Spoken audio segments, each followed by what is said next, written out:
Welcome into another episode of the Fat Guy Podcast. I am the Fat Guy. Less fat by the day, I might add. Nevertheless, still the Fat Guy. My name is Brett. That's what most people call me. And I am glad you decided to hang out today. We'll be covering an interesting topic today. Eat this, not that. Or more specifically, things that you've been told or assume are the best thing to eat when in fact it's nearly the exact opposite. Like, I was having a discussion a day before yesterday with somebody that I'm coaching, and they were just flabbergasted by everything that I'd been telling them, how opposite it was of what they've always been told, and how hard it is to wrap your head around doing it different. Your brain just really doesn't want to let go of all the stuff you've been told all these years. And I have to keep reminding people, if everything we were told all these years worked, we wouldn't be desperately searching for the right answer now. And that's really about the simplest way I can put it. Quick disclaimer, not a doctor, not a medical professional, no formal medical training. For medical weight loss advice on that personal nature, you should consult with a doctor. This is just my opinions and my life experiences in my journey to lose weight. Nothing I say should be construed as anything other than that. I'm not giving you personal weight loss or dietary advice. You can follow us on social media. Fat Guy Podcast is the username. No matter where you're at, Fat Guy Podcast is the username. That's Facebook, Twitter, Instagram, and even Snapchat, where I share everything I eat. Yesterday was interesting, by the way. I'm thinking about going like either all carnivore or nearly all carnivore. So just be eating meat and trying that for a week. And if the week goes good, maybe trying it for a month. So everything I posted yesterday was basically meat. It was delicious meat though. God, I had some amazing pork loin. Then I had some burgers. Anyway, I digress. The podcast. If you're an experienced podcaster, the way you already get your podcast on your iPhone or your Android, same methodology. We're on the Apple Podcast. We're in the Google Play Store. Fat Guy Podcast is what you need to search for. And if you're inexperienced, which I find a lot of people are, here is the absolute best way to get the podcast. Download the Spreaker app, Spreaker. Download the Spreaker app and search for Fat Guy Podcast. Follow us and favorite us. You'll get updates when new shows are out, and you can easily scroll back and see every episode I've ever done by title, so you can pick and choose what you want to listen to. And I'm not the only podcast on there, which is another great benefit. There's literally thousands of other amazing podcasters on the Spreaker app, and so I'm proud to be a part of the Spreaker network. So what's a ketogenic diet? Quickly, I want to recap that. I'm going to try to do that at the beginning of every episode. This is by no means a detailed version of how to do keto. It's just a quick synopsis of what the ketogenic diet is. You're going to eat 20 grams or less of carbohydrates a day. So 20 or less carbs. You want your protein to be a moderate level. I would say typically that would be about half your ideal body weight. So if you don't know what your ideal body weight is, you can Google ideal body weight calculators, and it'll tell you what your ideal body weight is. You want to eat about half that amount in grams of protein, and then you want your fat grams to be equal to or greater than that protein number. So let's say for an example, it tells you your ideal body weight is 180. So half that would be 90, so you'd eat 90 grams of protein, and then you would want your fat every day to be 90 grams of fat or higher. Especially when you first begin a ketogenic program. You want to keep the fat really high because you really want to convince your body that fat is what it needs to be consuming. Now, as you've been ketogenic for a while, you can lower your fat much further down because your body becomes very adept at burning the fat on your body. So you don't have to eat fat when you're carrying around a bunch of fat, if that makes sense. So that's a quick synopsis for you. So I'm going to go over a few things that I've learned from working with people that people always ask me questions about, and issues that we always run into when I'm trying to teach people how to do a ketogenic diet correctly. And I would say hands down the biggest one is chicken versus beef. You've been told your whole life you need lean cuts of, lean chicken with no skin, right? You want chicken breasts because it's really lean, and you want to take the skin off of it because the skin is horrible. And if you're going to eat chicken, which I don't recommend you eat any chicken when you're first going keto, and you can figure out how to work it in after you've become adapted. But if you're going to eat chicken, first you need to eat the dark meat, not the white meat. Eat the dark meat, legs and thighs, and leave the skin on. Otherwise, you're getting no fat. Remember, the ketogenic diet is a diet where your body is fueled mostly by fat. So you've got to get rid of this lean thing. As far as chicken versus beef, beef is just a much easier way to get the proper macronutrient ratios, because beef, especially some cuts of beef, just naturally have the higher elevated levels of fat and a moderate level of protein. And it's so much easier to do. Like, there's no, well, that was weird. So there's no thought involved, right? Now, steak obviously is good.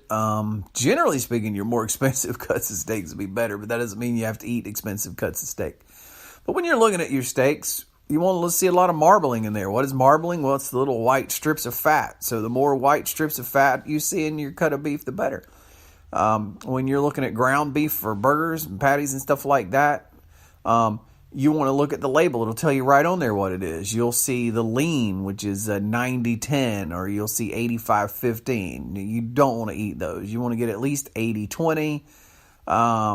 There's you can even get, I saw at Walmart the other day, 73-27, so it's 27%.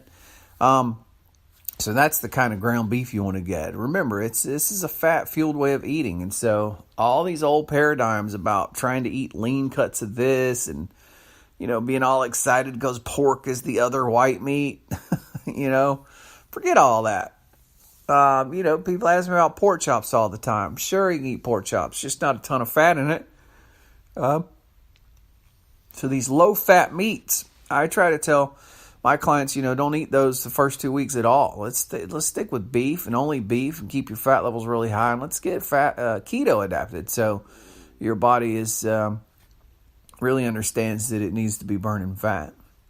You're going to find a running theme here. All these are all along the same lines. Skim milk versus whole milk. Now, first of all, milk is not something you want to drink on a ketogenic diet, period. I'm just throwing this in here because I think it further illustrates the crazy, messed up, upside down paradigm that you've been taught. Like, I remember drinking skim milk and hating it. It tasted like water flavored with cardboard shavings. That's what skim milk tastes like to me. The exact opposite is true. You want to have a lot of fat, so you want full fat milk. And I think actually, if you went to a good grass-fed dairy farm, and you could get them to get you some raw full fat milk, milk might not be too horribly for you, but milk does have a fair amount of sugar in it. It's in the form of lactose. And remember, pretty much anything that ends in "ose" is sugar. That's not always true, but it is a bunch of the time. For simplicity's sake, though, just avoid milk altogether. You just don't need milk. If you want some kind of a liquid dairy, you want to use some heavy cream. So that's actual heavy cream that you get in. It's in the milk section right there by the milk. You can get it in little cartons. It's usually in cartons. I'll tell you my version of milk that I drink. When I want milk, I get the original unsweetened almond milk. So it's the original unsweetened. It's not flavored like vanilla. Doesn't have any sugar in it. It has 30 calories a cup. That's the way you'll know. I take that, fix me a cup of that, and then I pour a couple of tablespoons of heavy cream in there with it and mix it around, and it tastes like milk. I haven't had milk so long, I don't know. I just know it's really good. And it's got a high fat. It doesn't have any carbs. Maybe one carb. Depends on what.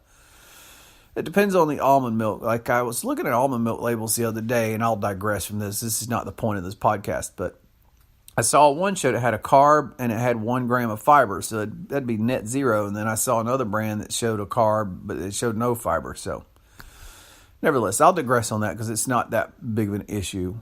Here's another one: margarine versus butter. Margarine is not healthy. Margarine is extremely unhealthy. Trans fats are unhealthy. All these pseudo fake butters. I can't believe it's not butter. Can you believe it's a heart attack waiting to happen? So all the research and evidence coming in now is that these trans fats and these pseudo butters and all these concoctions they've come up with is one of the primary causes, at least, to cardio problems, and heart disease and atherosclerosis, all these different issues. So butter is what you want, what your grandma and grandpa ate, and you want to get grass-fed butter. So I've yet to find a reasonable-sized grocery store chain that didn't have Kerrygold butter, and Kerrygold is an imported grass-fed butter, and it is so delicious. Oh, it's so good. Now, I don't know about local hometown grocery stores. I don't know about that, but I know I've seen it at Winn-Dixie. I've seen it at Publix. I've seen it at Walmart. I've seen it at Kroger. So, Kerrygold is pretty readily available. But look, butter. Skip the margarine. The margarine is horrible. What they told you all these years is a lie. It was killing us.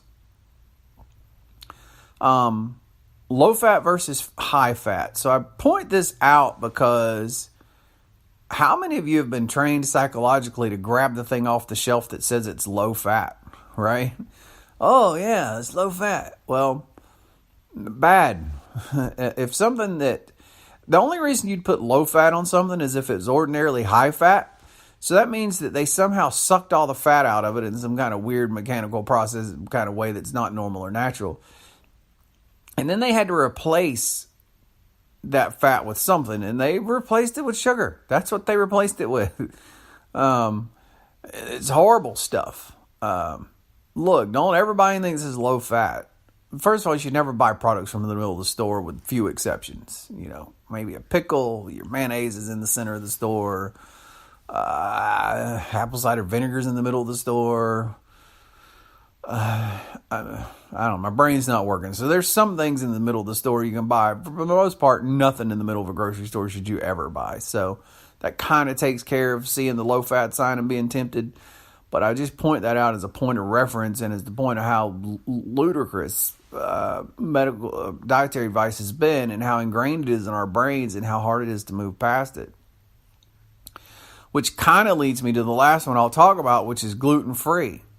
Because it kind of follows the same thing I just talked about. So, a ketogenic diet, you shouldn't be eating grains. So, I'll admit to you that I have occasionally bought the low carb tortilla wraps, and there's a flat out flatbread that I will buy occasionally, and it has like 6 net carbs for a whole flatbread. I always cut them in half, so it's 3 net carbs.